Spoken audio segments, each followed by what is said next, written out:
আসসালামু আলাইকুম। আমি মমিনুল ইসলাম। গততে একটা ভিডিও বানিয়েছিলাম চাকরি প্রসঙ্গে, তো দেখলাম অনেকে ওখানে কমেন্ট করেছে। তাদের প্রসঙ্গে আমি কিছু কথা বলি, যদি একটু মনোযোগ সহকারে কথাগুলো শোনেন আপনাদের জন্য উপকার হবে, আপনার কথাগুলো একটু শুনে যাবেন। তো ওখানে দেখতেছি অনেকেই কমেন্ট করছে যে ভাই আমরা চাকরি করতে চাই, আমরা চাকরি করতে চাই। তাদেরকে একটা কথা বলি আজকে। মনে করো আমার ফ্রেন্ড লিস্টের 10জন ফ্রেন্ডকে আমি বেছে নিলাম, তাদের মধ্যে 7জন চাকরি করতে চাচ্ছে, 3জন ব্যবসা করতে চাচ্ছে, মানে বিজনেস। আমি মনে করি কি তোমরা 7জন, তোমরা এই 7জনের স্মৃতিগুলো সম্পূর্ণ এই 3জনকে দিয়ে দাও, কেননা আগামীতে এই 3জনের কাছে চাকরির খোঁজে তোমাদেরকে আসতে হবে। এই কারণে আসতে হবে, দেখো আমরা যারা আছি বাংলাদেশের নাগরিক, তারা কিন্তু ভালো করেই জানে যে আমরা যে দেশটাতে বসবাস করি এই দেশটা ছোট্ট, 1,47,570 বর্গ কিলোমিটার একটা দেশে আমরা বসবাস করতেছি, প্রায় 18-19 কোটি মানুষ। তাদের মধ্যে মনে করো যে 10 লাখ শিক্ষিত। 10 লাখ শিক্ষিত এই কারণে ধরতেছি কারণ সবাই তার শিক্ষিত না, পার্সেন্টেজ অনুযায়ী ধরতেছি। এই 10 লাখ শিক্ষিতের মধ্যে 5 লাখ ধরো চাকরিপ্রাপ্ত। এদেরকে সরকার কি 5 লাখকেই চাকরি দিবে? সরকার কোথা থেকে চাকরি দিবে? যদি তোমরা বিজনেস না করতে চাও, যদি নিত্য নতুন সৃজনশীল তৈরি করতে না চাও, ব্যবসা যদি না করতে চাও, তাহলে কেমন সরকার চাকরি দেবে? সরকারের পক্ষে তো আর 5 লাখকে চাকরি দেওয়া সম্ভব না। কিন্তু এই তিনজন যে উদ্যোক্তা হয়েছে, এই 3জন যে একটা কর্মসংস্থান সৃষ্টি করার উদ্যোগ নিয়েছে, এই আগামীতে তোমাদের এই 7জনকে এদের কাছে আসতে হবে চাকরির খোঁজে। এই জন্য আমি বলি তোমাদের স্মৃতিগুলো এই 3জনকে দিয়ে দাও। এর পিছনের একটা কারণ আছে, আমি বলি। দেখো, তোমরা যে চাকরি করতেছো, এই চাকরির মূল উদ্দেশ্যটা কি?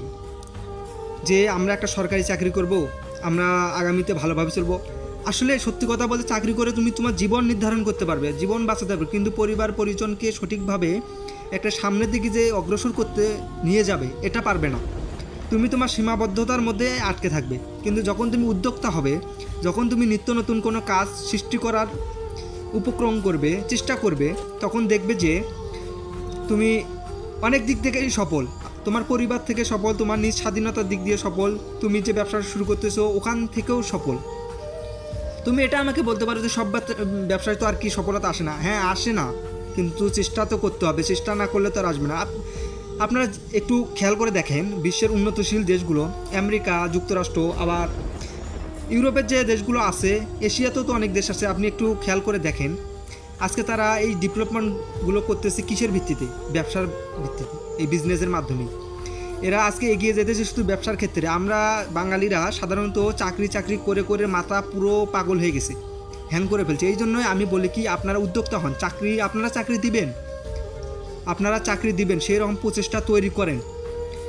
আপনারা পড়ালেখা করতেছেন শুধু চাকরির জন্য না, চাকরি আপনাকে সরকার দিতে পারবে না। 18 কোটি জনসংখ্যার মধ্যে 10 লক্ষ শিক্ষিতের মধ্যে 5 লক্ষ যদি চাকরি প্রাপ্ত হয়, কেমনে সরকার চাকরি দিবে 5 লাখকে? 5 লাখের যদিও যোগ্যতা আছে, কিন্তু চাকরি দেওয়ার ক্ষমতা নেই, কোথায় দিবে চাকরি? আমার যদি মনে করো আমার কাছে 10 টাকা আছে, আমার সংখ্যা 10জন, আমার কাছে 10 টাকা আছে, আমি যদি 10জনকে টাকা দিতে চাই, মাঝখানে 11-এর মধ্যে আমি পড়ে যাই, আমার কাছে তো আর টাকাটা থাকছে না, আমি কেমনে 10জনকে টাকাটা দেবো? উদাহরণ হিসাবে বলা যায়, তুমি যদি একটা বিজনেস ধরো, মনে করো তুমি একটা মুদি দোকান দিয়েছো, মুদি দোকানটা বেশ জমজমাটভাবে চলতেছে, ওখানে যদি তুমি 5জনকে নিয়োগ দাও বা 2জনকে নিয়োগ দাও, 2জনের কর্মসংস্থান সৃষ্টি হয়েছে। কিন্তু যখন তুমি এই মুদি দোকানটা দিচ্ছ না বা বিজনেসটা করতেছো না, তখন তুমি শিক্ষিত, আরও 5জন শিক্ষিত, এই 5জন শিক্ষিত সহকারে তুমি শিক্ষিত, কোথায় যাবে? সরকারের কাছে। সরকার কি এই 6জনকে চাকরি দিবে? কোশ্চিন কালেও দিবে না, কারণ সরকারের হাতে সেই প্রজেক্ট নেই, সরকারের হাতে সেই পরিমাণ চাকরির উপক্রম নেই, তাহলে কেন দিবে? এই জন্য আমি বলি, তোমরা উদ্যোক্তা হও, তোমরা চাকরির পিছনে না ঘুরে চাকরি দেওয়ার চেষ্টা করো। নিজেদেরকে সেই পর্যায়ে নিয়ে যাও যে পর্যায়ে গেলে তোমাকে কেউ ছুঁতে পারবে না, নিজেকে সেই পর্যায়ে নিয়ে যাও যে পর্যায়ে গেলে তোমাকে অভাব অনটন দেখতে হবে না। তুমি তোমার পরিবার পরিজন নিয়ে সুন্দরভাবে জীবনযাপন করতে পারবে, কারো অধীনে নয়, মানুষ তোমার অধীনে কাজ করবে। সেই চিন্তাভাবনাগুলো করো, সেই চিন্তাভাবনার দিক দিয়ে নিজের পরিপ্রেক্ষিতে নিজের ব্রেনকে একটু সচল রাখো। দেখবে আমাদের ছোট্ট একটা দেশের মধ্যে যারা পর্যায়ক্রমে এগিয়ে যেতেছে তারা কিন্তু যেতেছে, যারা যাচ্ছে না তারা কিন্তু অনেকটা পিছিয়ে পড়তেছে। আজকে দেখো অনেকেই, যেমন রিক্সা চালক, দিনমজুরি অনেকে আছে, তারা আজকে পিছিয়ে যেতেছে। কারণটা কি? তারা কিন্তু কঠোর পরিশ্রম করতেছে, এত পরিশ্রমের পরেও তারা কেন আজকে পিছিয়ে? এদের কারণটা কি জানেন? এরা পরিশ্রম ঠিকই করে, কিন্তু এরা মানসম্মত যে দক্ষতা, এই দক্ষতা এদের নেই। এই দক্ষতা অর্জন করতে হবে, স্কিল অর্জন করতে হবে। এরা শুধু রিক্সা নিয়ে পড়ে, এদের বাইরে যে একটা ডেভেলপমেন্ট আছে এটাকে এরা গঠন করতে চাচ্ছে না। এই গঠন করলে, এই গঠন প্রণালী অনুযায়ী যদি সেটা কাজ করে, সেটা দেশের জন্য এবং জাতির জন্য উপক্রম এবং নিজে তো কর্মসংস্থান সৃষ্টি করবে আগামীতেও আরও প্রজন্মকে চাকরি দিতে পারবে এবং দেশ এবং অর্থনৈতিক উন্নয়ন হতে পারে।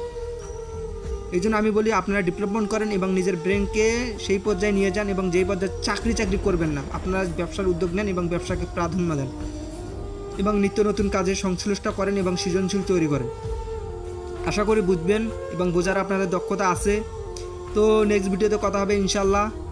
আপনারা চাকরি নয়, আপনারা ব্যবসায় উদ্যোক্তা হবেন এবং দেশ এবং দেশের সম্পদ রক্ষা করবেন এবং দেশকে উন্নয়নশীল করার ক্ষেত্রে আপনাদের যথেষ্ট ভূমিকা আছে এবং থাকবে। এবং বর্তমান সময়ের শিক্ষকরা এবং শিক্ষার্থীরা এবং জাতির সর্বোচ্চ পর্যায়ের নেতাকর্মীরা এবং জাতির সর্বোচ্চ জনসংখ্যা এবং জনগণ নির্বিশেষে, দলবল নির্বিশেষে সবাই আমরা সমান এবং সবাই সমানভাবে এগিয়ে আসি এবং উদ্যোক্তা হই এবং কাজকর্মের প্রতি ফোকাস দেই। ইনশাআল্লাহ। জয় আমাদের।